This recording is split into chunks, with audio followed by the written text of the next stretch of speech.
Who are you? The first thing my husband said when he opened his eyes after the accident was, "Who are you?" I laughed. I actually laughed because I thought he was joking. Because 3 years ago, that same man had crossed an entire battlefield just to find me.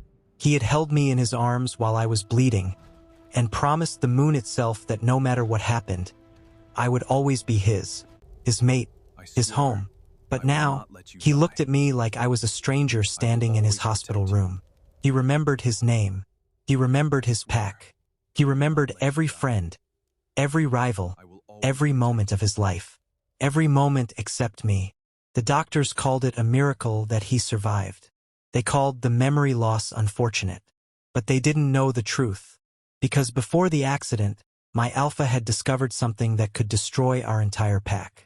And the last words he said to me before he lost his memories were, "If I forget you, promise me you'll let me go." I thought he was asking me to protect him. I was wrong. My name is Sora. Let me start from the beginning. To everyone else, Rowan was the most powerful alpha in Ashridge City. A man who led his pack and built an empire with the same steady hands. A man people respected and feared. But I knew the Rowan nobody else saw. The man who quietly brought me tea when I worked too late. The man who pretended he wasn't tired because he wanted to read bedtime stories to our son. The man who promised me, over and over, that no matter what happened, we would always find our way back to each other. His name is Niko, our little miracle, 5 years old, with the brightest smile and the kindest heart. Niko believes his father can fix anything. Broken toys, bad dreams, even rainy days. And I believed it too. Until the week everything changed. It started with small things. Rowan coming home later than usual. Rowan going quiet in the middle of dinner, like he was listening to something only he could hear. Late one night, I found him in his office, staring at pack ledgers that didn't belong to him. "Rowan, what is this?" He didn't answer right away. When he finally spoke, his voice was low. "Careful. Someone's been moving against the pack from inside. I don't know how deep it goes yet." He wouldn't tell me who. He said it was safer if I didn't know yet. But that night, he held me tighter than usual. And before he left for a meeting the next evening, he said something that didn't sound like him at all. "If anything ever happens to me, if I forget you, forget all of this, promise me you'll let me go. Promise me you and Niko come first. Always." I told him not to talk like that. He just kissed my forehead and said he'd be home soon. He never made it home. The accident happened on a cold night in Ashridge City. One moment, Rowan was calling me, telling me he was almost back. The next, my world stopped. They told me his car went off the road on a street with no other traffic. No witnesses. Nothing but rain and torn metal. They called it an accident. I didn't believe them, but I had no proof. And I had a 5-year-old who needed me to be strong. For 3 months, I sat beside his hospital bed. 3 months of holding his hand. 3 months of whispering promises to a man who couldn't hear me. I told Niko every day, "Daddy is going to wake up." And then he did. The day Rowan opened his eyes, I thought my family had been given back to me. I thought the nightmare was over. I laughed. I actually laughed because for 1 second I thought he was teasing me the way he always did. Then I saw his eyes. His eyes were the same. His voice was the same. His scent was the same.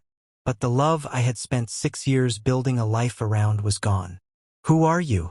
Behind me, Niko ran into the room. His tiny hands held a drawing he'd made for his father. A picture of 3 people holding hands. "Mommy. Daddy. Daddy. I knew you would wake up." Rowan looked at him. Confusion filled his face. Then he looked at me and asked the question I was never prepared to hear. "Do I have a son?" In that moment, I understood something. I hadn't lost Rowan. He was still alive, still breathing, still warm under my hand. I had lost the memories of the man who loved me. And the last thing he'd asked of me before he forgot was to let him go if this happened. I had no intention of listening. Not yet. The doctors said the memory loss was unusual. He remembered his pack, his business, his enemies, everything except the 2 people who mattered most. They told me not to pressure him, not to force him to remember, not to expect the man I knew to return overnight. But they didn't understand. I wasn't asking Rowan to remember a stranger. I was asking him to remember me. After he left the hospital, Rowan returned to the life everyone else knew. The powerful alpha of Ashridge City. The man who could walk into a room and make it go silent. His pack welcomed him back. His company celebrated his recovery. Everyone was happy he had returned. Everyone except me, because I was the only one who knew exactly what I had lost. Rowan came back to the house we'd built together. But when he walked through the door, he looked around like he was visiting someone else's home. He saw the photos on the wall, the little marks on the doorframe showing how much Niko had grown. None of it meant anything to him. I'm sorry, Sora. That was the hardest thing to hear. Not because he was cruel, because he was kind. He was apologizing for hurting me, with no idea he had already broken my heart. Niko tried his best. He still ran to Rowan every evening, still showed him his drawings, still waited by the front door at the same hour, every single day, even though Rowan no longer came home to a family he remembered. Some nights I heard him ask, so quietly I almost missed it, "Daddy, if you forgot me, can I just tell you who I am again?" Rowan never had an answer for that. That night, I watched from the hallway as Rowan sat beside Niko's bed. He didn't remember doing this before. He didn't remember the thousands of nights he'd tucked him in. But he still pulled the blanket over him, still brushed the hair from his face, still whispered, "Good night, little one." My heart stopped, because even without his memories, some part of Rowan still loved our son. Later, he found me in the kitchen. For a moment we just stood there, two people who had once known everything about each other. Now strangers sharing the same silence. "Sora, do you hate me?" I didn't know how to answer. How do you hate someone who forgot how much they loved you? Before I could speak, Rowan suddenly grabbed his chest. Pain crossed his face. And then he whispered my name. Not like he was asking who I was. Like he remembered. My heart froze. For 1 second, my Rowan was back. Then his eyes cleared. The moment disappeared. He looked at me with confusion again. "Why did I call you that?" I didn't have an answer. But I knew one thing.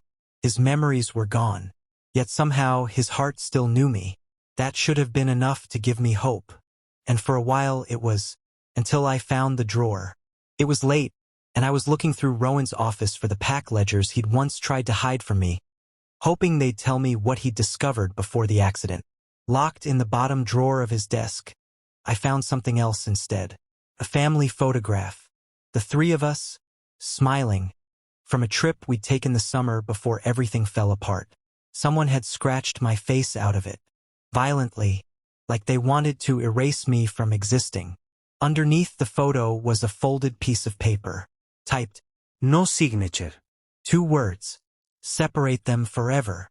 I stood there in the dark, holding a message I didn't understand. Meant for someone I hadn't even considered yet. I thought it was a threat aimed at me. I had no idea it had never been meant for me at all. If this story is pulling at your heart the way it's pulling at mine, make sure you're subscribed. Episode 2 is coming soon, and it's about to get a lot more dangerous.